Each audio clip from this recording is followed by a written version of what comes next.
Trialogue. It's no longer possible to see the world in black and white terms. Dialogues are now gone, finished. We now don't have a left or a right, or a big or a small, or a private or a public. We now have to think in the gray zones as well. And that's why we call this a trialogue.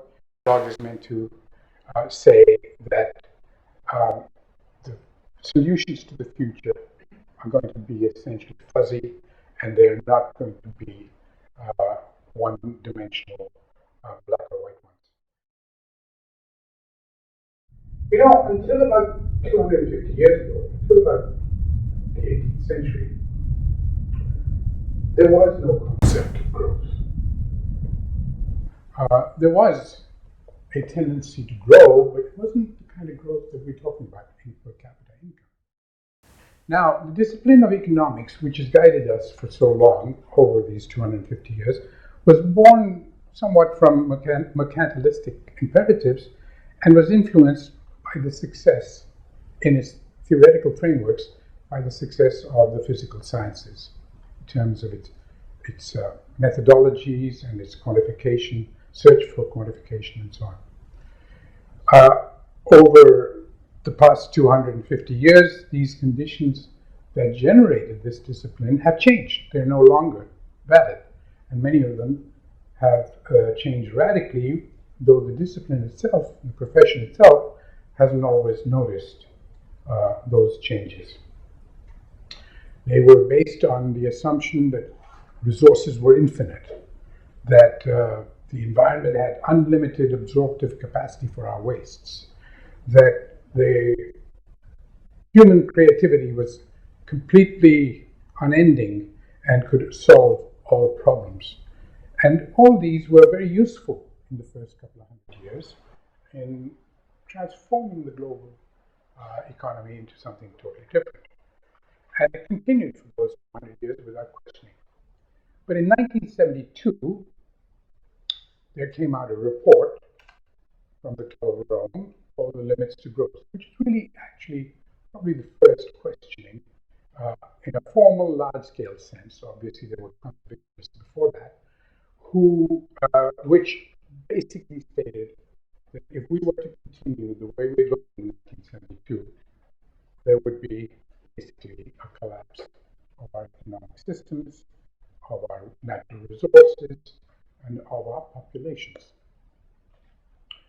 So this caused consternation. People, especially in the economics profession, but elsewhere too, went into strong denial and rejected the notion that there could be any such problem ahead, and used the fact that the global economy continued to grow at a huge rate for the next 30, 40 years to disprove the limits to growth. But by the year 2000, it was pretty clear that there were limits to growth. There were limits to growth in terms of resources, there were limits to growth in terms of inequities, there were limits to growth in terms of social alienation, and 100 other things, particularly relating to how people live in communities. Given our experience over the past 25 years, however, in India, in Asia, elsewhere in the world, indeed in the world as a whole, I think it is time to reflect on a new agenda for development. In this reflection, the concern for efficiency must be balanced by a concern for equity, just as the concern for economic growth must be balanced by a concern for social progress. The focus, I am convinced, must be on people rather than on countries, which is what the discourse in development has turned to. And in the pursuit of development, the importance of public action cannot be stressed enough. So I am beginning by addressing the question beyond growth in terms of why growth is not even Growth is not enough, even in the limited domain of economics. The problem with growth is its focus on aggregates, GDP, national income. But this focus does not recognize the important question: growth for whom? Growth for what? Growth, in my view, can be inclusive if and only if it creates employment, it creates livelihoods. What I've said is that growth is not enough because the benefits of growth accrue in a very unequal manner to people, to sectors, to regions within countries. Even so, I would argue that economic growth is necessary. It is necessary because without growth, without increments in output, it is the poor who would go without, not the rich, not the privileged. But such growth is clearly not sufficient. It might increase inequality without reducing poverty. Now, I think it cannot suffice to say that economic outcomes should be moderated by social policies, or let markets decide what's most efficient, and if there's an outcome that's socially undesirable, let's correct it with social policies. Now, this distinction and dichotomy between economic and social development is not just inappropriate, it's unsustainable. If you look at the history of industrial societies, there was never a separation, there was always an integration. So you really need to develop institutional mechanisms that mediate between economic growth and social development. Alas, the dominant ideology of our times has simply not been concerned. It is so obsessed with the former that there is no concern with the latter, and inclusive growth is no more than empty words.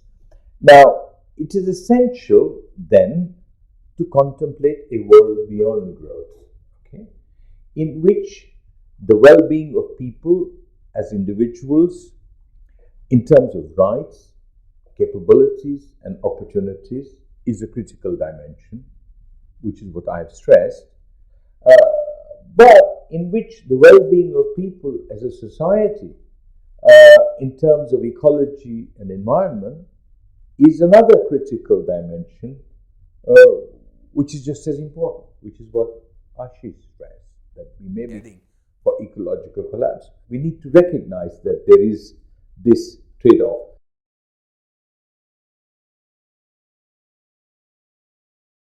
Question that arises, which you've raised, and it's obviously the most important one for the world and for India, is: are there alternatives? Are there other ways in which needs, genuine needs of people, aspirations of people, and especially those people who've been left out, who are deprived, who are today, in either destitution or hunger or poverty or whatever.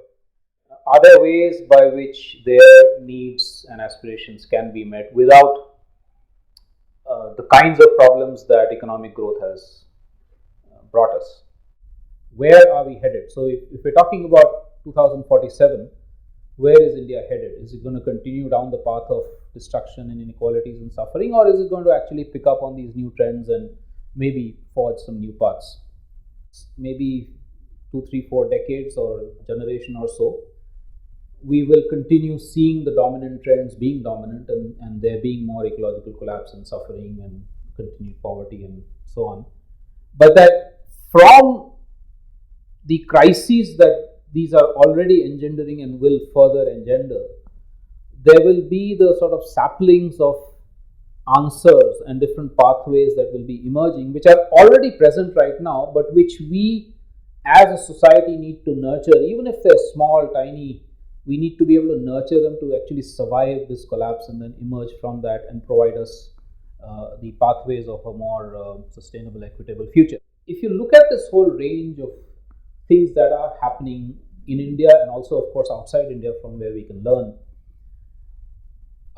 what I think and what Asim and I have actually written about and we think is that what we're emerging with is a very different framework of society and economy and polity than the one we have right now. We've called it radical ecological democracy, the essential elements of which are the ones I just spoke about: very direct, radical grassroots democracy, and embedded institutions which actually build into larger landscapes and so on, but where the power is emanating from the grassroots and not the other way down. It's the elements of economic localization and economic democracy, which doesn't necessarily mean that everything is localized and everything is self-sufficient locally, but that's where again the controls lie, and then you can build larger trade systems based on those controls. Elements of democratic knowledge, democratic technology, generation, transmission, and so on. So these are sort of parts of what could be an alternative framework, but the crucial aspect of that is not just the how to, not just the technologies and the methods and the physical manifestations of that, but really the underlying values,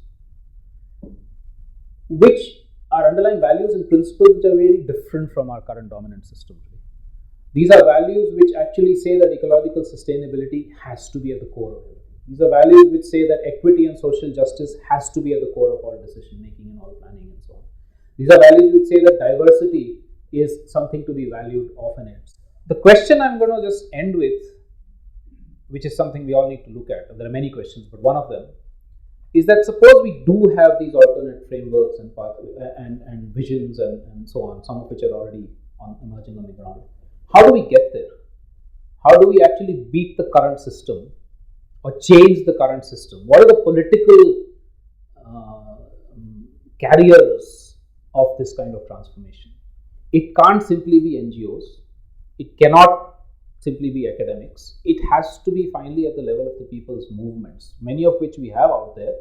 But being able to actually connect them together, being able to connect all the different strands of the people's movements, the civil society movements, the policy changes across the different movements is something that hasn't happened and is not happening adequately. So the sustainable agricultural folks will meet for a retreat at some point or the other across India. The gender folks will meet at some point, etc. But actually being able to put these together on platforms where they can learn from each other, challenge each other, and actually form a critical political mass, that really challenges the system, I think is a big, big question mark. I think if we're able to do that, then India 2047 is going to look very different from the currently depressing scenario that we have. But we're actually very hopeful that that this transformation will take place over the next 3-4 generations. Thank you.